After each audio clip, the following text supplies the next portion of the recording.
Ya, Assalamualaikum warahmatullahi wabarakatuh dan selamat pagi semuanya. Yang saya hormati kepada Bu Arya Asnani. Pada pagi hari ini, kami dari kelompok 4 akan mempresentasikan mengenai aplikasi rekayasa genetika untuk pemulihan padi. Untuk kelompoknya sendiri ada Fikri Fadila, Lydia Nur Fadila, David Utama, Puji Indri Astuti, Diana Aprilia, Oktavianus Yudia Pranoto, Dimas Ismail, dan Sima Faradila Sulhin.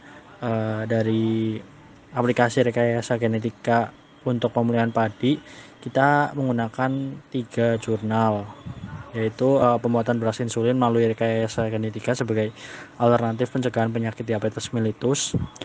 Yang kedua adalah keefektifan padi transgenik terhadap hama pengerek batang padi kuning Sirpopaga incertulas. Dan yang ketiga adalah Golden Rice, persilangan padi PAC, ngadok, dan IR36, kaya akan beta karoten. Ya, selanjutnya akan dilanjutkan pada pendahuluan.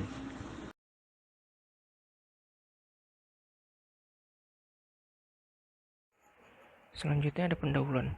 Beras merupakan makanan pokok penduduk di Indonesia. Peningkatan produktivitas tanaman padi merupakan bagian dari upaya untuk peningkatan produksi pertanian. Seiring dengan bertambahnya zaman, ketersediaan air menjadi kendala dalam tanaman padi yang membutuhkan air yang cukup selama pertumbuhannya. Berdasarkan lingkungan seperti ini, maka padi memerlukan proses evolusi atau mutasi buatan. Berbagai upaya yang telah dilakukan untuk meningkatkan kualitas dan kuantitas tanaman padi, mulai dari pakai teknologi sederhana sampai pada teknologi rekomendan DNA. Dengan semakin berkembangnya teknologi, rekayasa genetika, kemajuan di bidang ini telah berhasil melengkapi hasil-hasil permuliaan tanaman.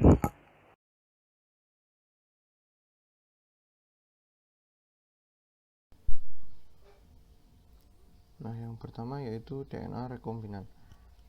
DNA rekombinan merupakan suatu DNA yang mengalami perubahan karena penyisipan suatu sekuens deoksinukleotida yang sebelumnya tidak terdapat dalam molekul DNA yang sudah ada dengan cara enzimatik atau secara kimiawi. Nah, DNA rekombinan atau rDNA ini bisa juga diartikan sebagai bentuk DNA buatan yang digunakan atau yang dibuat dengan menggabungkan dua atau lebih sekuens yang secara alami tidak ada atau tidak terdapat dalam satu organisme yang sama. Nah, dalam hal modifikasi genetik ini diciptakan melalui pengenalan DNA yang relevan ke dalam DNA organisme yang ada, seperti plasmid bakteri untuk kode atau mengubah sifat berbeda untuk tujuan tertentu. Nah, seperti contohnya adalah resistensi antibiotik. Nah, untuk transfer DNA atau perpindahan DNA ke dalam bakteri itu bisa melalui 3 cara, yaitu transformasi, konjugasi, dan transduksi. Transformasi ini merupakan suatu transfer DNA yang pada umumnya berasal dari satu sel bakteri ke dalam sel bakteri yang berbeda. Nah, prosesnya itu ketika sebuah sel bakteri pecah atau lisis, maka DNA sirkular akan terlepas ke lingkungan. Efisiensi transformasi bergantung pada kompetensi sel. Nah, yang kedua itu konjugasi. Konjugasi itu merupakan pemindahan materi genetik berupa plasmid secara langsung melalui kontak sel dengan membentuk struktur seperti jembatan di antara dua sel bakteri yang berdekatan. Nah, kemudian yang transduksi itu merupakan transfer materi genetik dari suatu bakteri ke bakteri lain dengan menggunakan virus atau bakteri sebagai vektornya. Itu. Selanjutnya yaitu rekayasa genetika.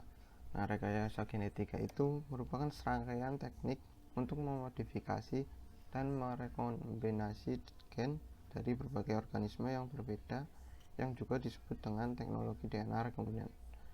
Nah, prinsip dasar dari teknologi rekayasa genetika ini merupakan suatu manipulasi atau perlakuan perubahan susunan asam nukleat dari DNA yang kemudian menyelipkan gen baru ke dalam struktur DNA organisme penerima. Gen yang diselipkan dan organisme penerima itu bisa berasal dari organisme apa saja. Misalnya, gen dari bakteri bisa diselipkan di kromosom tanaman itu. Nah, untuk rekayasa genetika ini bisa memberikan hasil yang sangat menguntungkan Contohnya yaitu pasien yang menderita diabetes yang tidak mampu membentuk hormon insulin untuk mengatur kadar gula dalam darah. Oleh karena itu, pasien yang membutuhkan suntikan insulin ini harus disuntikan insulin sebagai tambahan.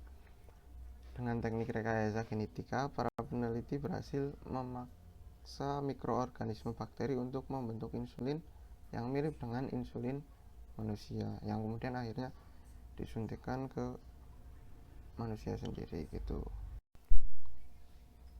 Nah, selanjutnya itu padi.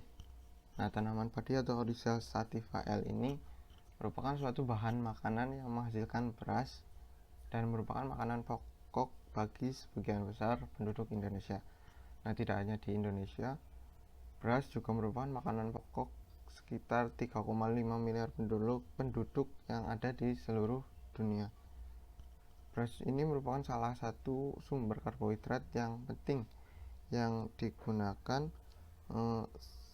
dalam penyiapan makanan. Namun beras secara umum diketahui memiliki indeks glikemik yang relatif tinggi dibandingkan dengan makanan yang mengandung pati lainnya. Nah, indeks glikemik itu merupakan suatu angka yang menunjukkan potensi peningkatan gula darah dari karbohidrat yang tersedia pada suatu pangan, atau secara sederhananya itu bisa dikatakan sebagai tingkatan atau ranking pangan menurut efeknya terhadap kadar glukosa dalam darah gitu.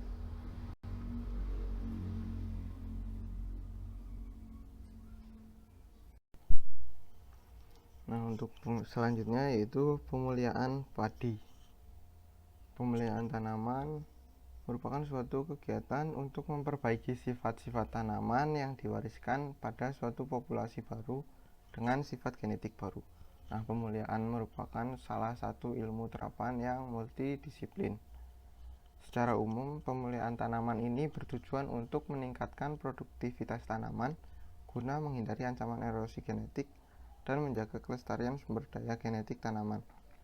Selain itu juga bisa bertujuan untuk meningkatkan hasil produktivitas dari suatu tanaman atau kualitas tanaman tersebut. Nah, pemulihan tanaman ini secara umum bisa dilalui dengan beberapa tahapan. Pertama yaitu menentukan tujuan pemulihan tanaman. Kedua itu penyediaan materi pemulihan tanaman atau plasma nutfah sebagai sumber keragaman. Yang ketiga yaitu identifikasi dan karakterisasi. Keempat itu seleksi melalui penilaian genotip yang dijadikan varietas harapan. Dan yang kelima yaitu uji genotip atau varietas tanaman. Dan yang terakhir yaitu pelepasan varietas harapan menjadi varietas baru. Selanjutnya yaitu literatur review. Salah satu teknik transformasi genetik yang telah berhasil pada tanaman padi ialah teknik melalui agrobakterium. Teknik introduksi dengan cara menyisipkan gen asing pada plasmid DNA dari bakteri Agrobacterium tumefacius, yang mana memiliki keuntungan bahwa umumnya integrasi bersifat tunggal dan sederhana serta efisiensi transformasi lebih tinggi. Nah, menurut penelitian dari Rahmawati dan Gemma Putri tahun 2017, metode persilangan yang digunakan meliputi silang tunggal, silang puncak, silang ganda, dan silang balik. Pada penelitian yang lain juga melaporkan bahwa tanaman padi transgenik selain mempunyai kemampuan untuk menangkal kerusakan, juga mempunyai kemampuan untuk menghambat pertumbuhan hama Streptococcus incertulae. Itulah.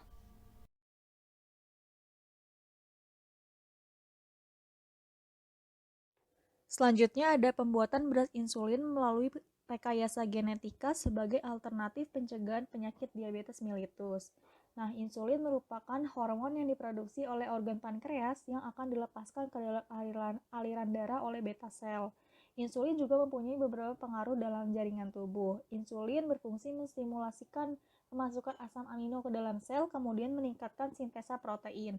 Insulin juga menjaga keseimbangan glukosa dalam darah dan bertindak meningkatkan pengambilan glukosa oleh sel badan. Kegagalan badan untuk menghasilkan insulin atau jumlah insulin yang tidak mencukupi akan menyebabkan glukosa ini tidak dapat masuk ke dalam sel untuk proses metabolisme, sehingga glukosa di dalam darah meningkat dan menyebabkan diabetes mellitus. Untuk pembuatan beras insulin menggunakan bakteri E. coli sebagai penghasil gen insulin yang ada di dalam pankreas manusia. Nah, bakteri yang digunakan dalam teknik DNA rekombinan yaitu salah satunya bakteri Agrobacterium tumefaciens, merupakan salah satu jenis bakteri patogen yang berasal dari tanaman yang banyak digunakan untuk memasukkan gen asing ke dalam sel tanaman untuk menghasilkan tanaman transgenik. Nah, bakteri Agrobacterium tumefaciens ini tidak kurang aktif dalam menghasilkan insulin sehingga hanya berperan sebagai vektor untuk menyisipkan gen insulin ke dalam tubuh. Nah, ada 3 proses yang perlu dilakukan dalam memproduksi beras insulin, yaitu yang pertama ada proses pembuatan insulin pada E. coli dengan menggunakan DNA rekombinan. Yang kedua, proses penyisipan gen bakteri E. coli ke bakteri Agrobacterium tumefaciens. Kemudian yang ketiga ada penyisipan gen Agrobacterium tumefaciens berinsulin ke dalam gen padi. Nah, yang pertama untuk proses pembuatan insulin pada E. coli dengan menggunakan DNA rekombinan sebagai supplier insulin dari bakteri E. coli. Langkah awalnya yang akan dilakukan yaitu plasmid E. coli diisolasi, kemudian plasmid yang telah diisolir dipotong pada segmen tertentu menggunakan enzim restriksi endonuklease. Kemudian langkah selanjutnya itu DNA yang diisolasi dari sel pankreas dipotong pada suatu segmen untuk menghasilkan segmen pengkode insulin dengan enzim yang sama. Nah, berikutnya DNA kode insulin dari pankreas tersebut disambungkan pada plasmid menggunakan bantuan enzim DNA ligase kemudian akan dihasilkan kombinan DNA kode insulin dengan plasmid. Setelah itu plasmid yang mengandung DNA insulin disisipkan kembali ke sel bakteri. Proses kedua yang perlu dilakukan dalam memproduksi beras insulin yaitu penyisipan gen bakteri E. coli sebagai pembawa gen insulin ke bakteri Agrobacterium tumefaciens sebagai vektor. Pada proses penyisipan gen DNA berinsulin pada bakteri E. coli ke bakteri Agrobacterium tumefaciens, harus memperhatikan ukuran dari jenis bakteri. Pada bakteri E. coli memiliki bentuk badan dan plasmid yang hampir sama dengan Agrobacterium tumefaciens, serta memiliki bentuk tubuh yang berbentuk batang. Dari ukuran mereka yang hampir sama, maka gen pembawa insulin dari bakteri E. coli dapat disisipkan ke dalam plasmid bakteri Agrobacterium tumefaciens. Adapun langkah-langkahnya yaitu plasmid Agrobacterium tumefaciens dikeluarkan. Kemudian, gen DNA insulin yang ada di bakteri E. coli diisolasi. Selanjutnya, plasmid pada segmen tertentu dipotong menggunakan enzim restriksi endonuklease. Langkah berikutnya, gen DNA dari bakteri E. coli tersebut disambungkan pada plasmid TI pada bakteri Agrobacterium tumefaciens menggunakan enzim ligase. Dihasilkan kombinan DNA insulin dengan plasmid. DNA rekombinan yang terbentuk disisipkan kembali ke sel bakteri Agrobacterium tumefaciens, sehingga dihasilkan bakteri Agrobacterium tumefaciens mengandung insulin dari teknik plasmid yang menggunakan teknologi DNA rekombinan. Proses ketiga yang perlu dilakukan dalam memproduksi beras insulin yaitu penyisipan gen Agrobacterium tumefaciens berinsulin ke dalam gen padi atau Oryza sativa. Adapun langkah-langkahnya yaitu diawali dengan sequencing pada DNA tanaman yang dilakukan untuk gen yang akan diubah, diidentifikasinya dan diperoleh dari organisme donor atau bakteri Agrobacterium tumefaciens. Sequencing ini dapat dilakukan dengan mengacu pada informasi yang diketahui berkaitan dengan urutan dari gen yang akan dipilih. Kemudian, diikuti dengan pemindahan gen bakteri Agrobacterium tumefaciens.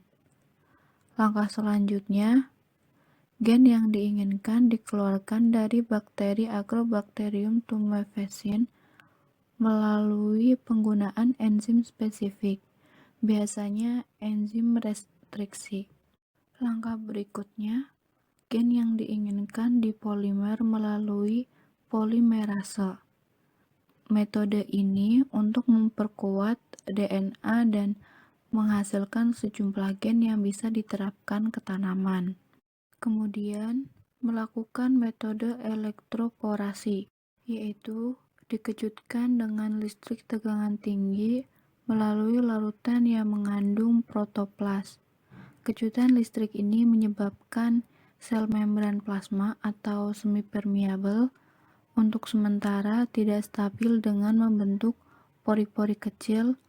Melalui pori-pori ini, DNA bakteri Agrobacterium tumefaciens yang mengandung insulin dapat masuk melalui proses difusi.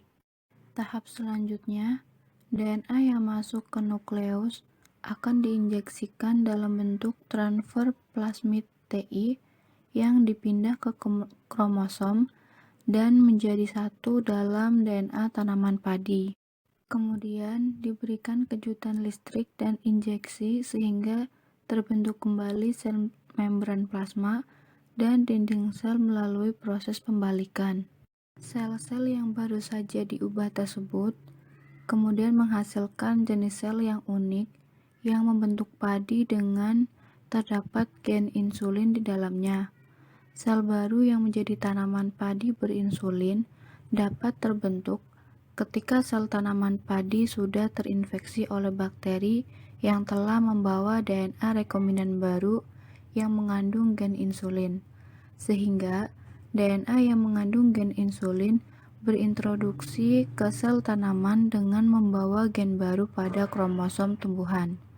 Kemudian akan terjadi proses regenerasi tanaman dengan sifat baru, sehingga menghasilkan beras yang mengandung insulin. Keefektifan padi transgenik terhadap hama pengerek batang padi kuning, Crispophaga intertules. Pengerek batang padi merupakan hama tanaman padi yang termasuk ordo Lepidoptera dari famili Noctuidae dan Pyralidae. Serangga ini umumnya tertarik pada lampu pada malam hari, berbentuk kubu-kubu kecil yang disebut nyengat, dan tersebar di daratan Asia, Amerika, hingga Australia. Gejala serangan hama pengerek tersebut sama, yaitu pada vegetatif yang disebut sundap atau dead heart, dengan gejala titik tumbuh tanaman muda mati. Gejala serangan pengerek pada fase generatif disebut beluk atau wet heads, dengan gejala malai mati dengan bulir hampa yang kelihatan berwarna putih. Gejala sundap sudah kelihatan sejak 4 hari setelah larva pengerek masuk. Larva pengerek selalu keluar masuk batang padi sehingga satu ekor larva sampai menjadi nyengat dapat menghabiskan 6-5 batang padi. Maka dari itu diperlukan pengembangan teknologi dalam pengendalian hama pengerek batang padi, salah satunya adalah dengan teknologi rekombinan DNA. Upaya untuk mendapatkan padi tahan pengerek batang padi yang memiliki ketahanan panjang telah dilakukan dengan dua pendekatan, yaitu transformasi dua gen CRY yang berbeda binding site dalam sistem pencernaan larva serangga dan transformasi gen IB di bawah kendali promoter terinduksi pelukaan, yaitu promoter dari gen mais proteinase inhibitor.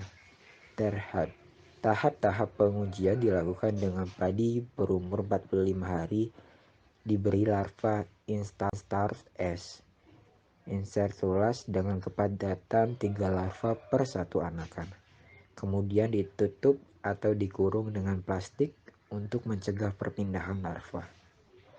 Ya, dapat disimpulkan bahwa perakitan tanaman transgenik memerlukan biaya yang mahal dan waktu yang lama. Tanaman transgenik ini sebelum didistribusikan harus melalui tahap-tahapan untuk berkompetensi dengan tanaman non transgenik seperti lolos uji terhadap keamanan kesehatan manusia, hewan, dan organisme, bukan sasaran lainnya. Tanaman transgenik ini dapat terbukti bahwa mempunyai kemampuan untuk menangkal kerusakan yang disebabkan hama pengelek batang padi kuning S. incertulas. Hal ini dapat ditandai dengan menghambat pertumbuhan hamanya, sekaligus hama ini tidak berubah menjadi stadium pupa. Hal itu disebabkan oleh sumber ketahanan intrinsik yang berbeda antara padi transgenik dan padi bukan transgenik.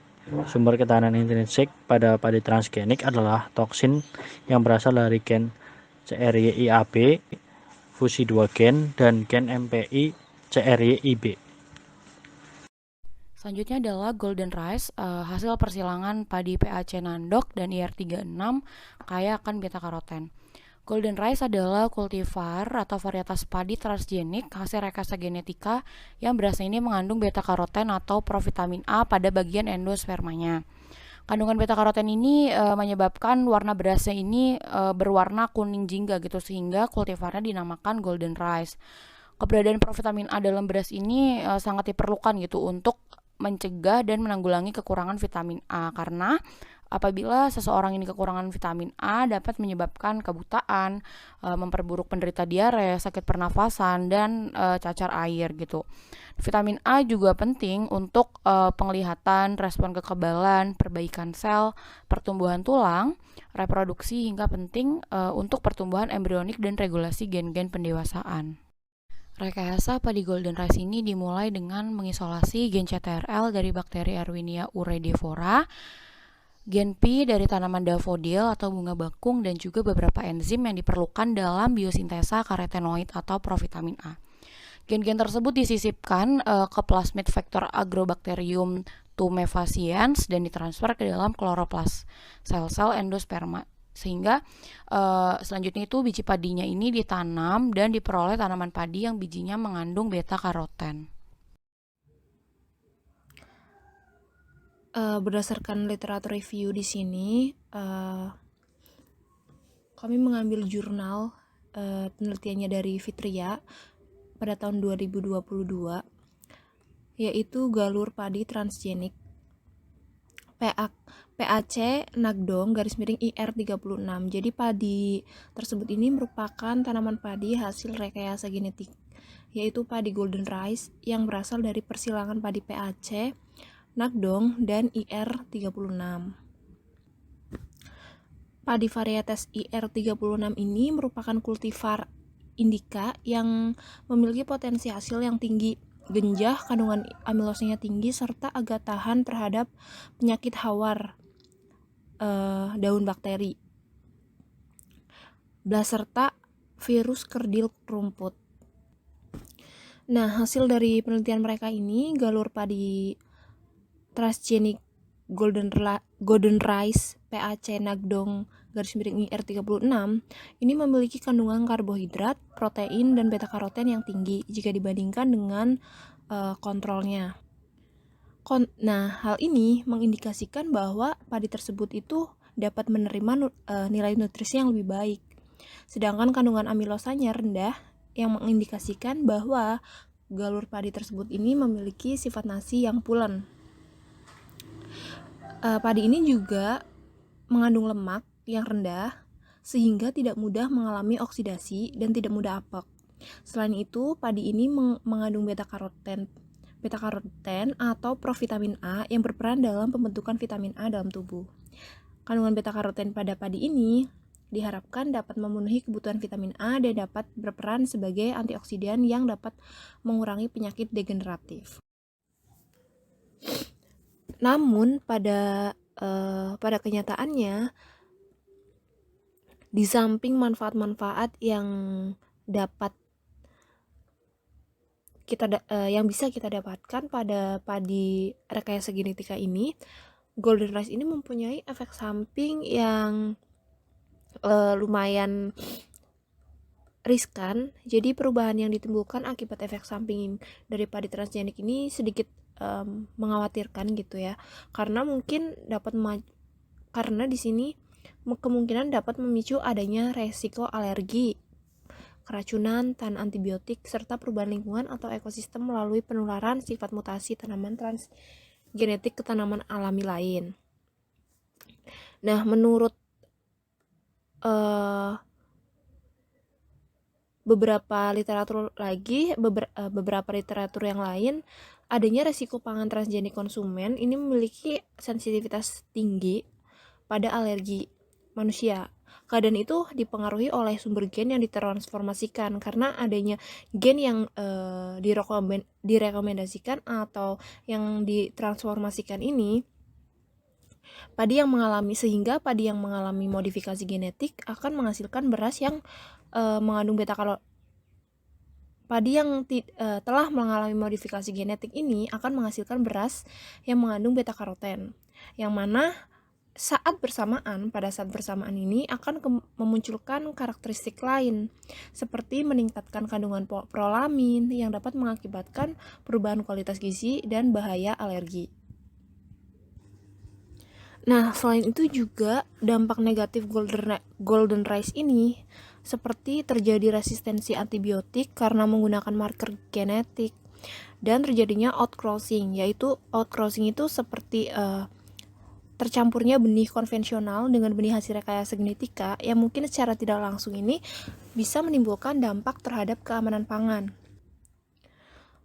Terus dampak selain itu juga golden rice ini dapat menyebabkan pencemaran ekosistem karena merugikan serangga non-target, dan adanya resiko gen padi emas menyebar dan mempengaruhi vegetasi alami atau pertumbuhan gulma.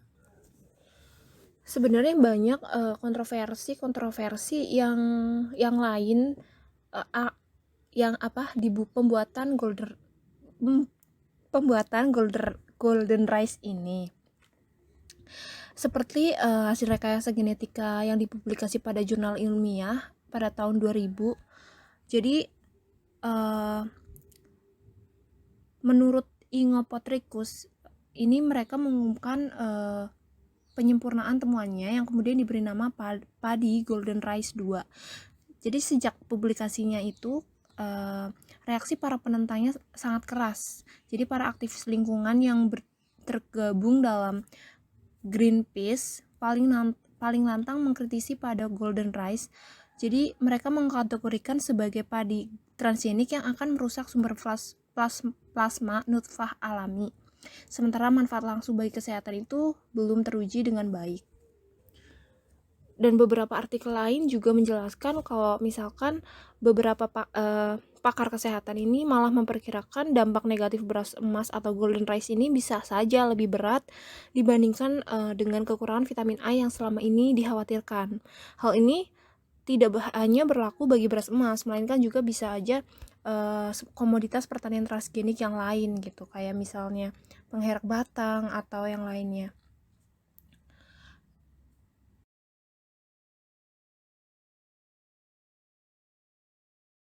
Selanjutnya itu kesimpulan dari presentasi kita kali ini, yaitu rekayasa genetika adalah serangkaian teknik untuk memodifikasi dan merekomendasi gen dari berbagai organisme yang berbeda yang juga disebut dengan teknologi DNA rekombinan.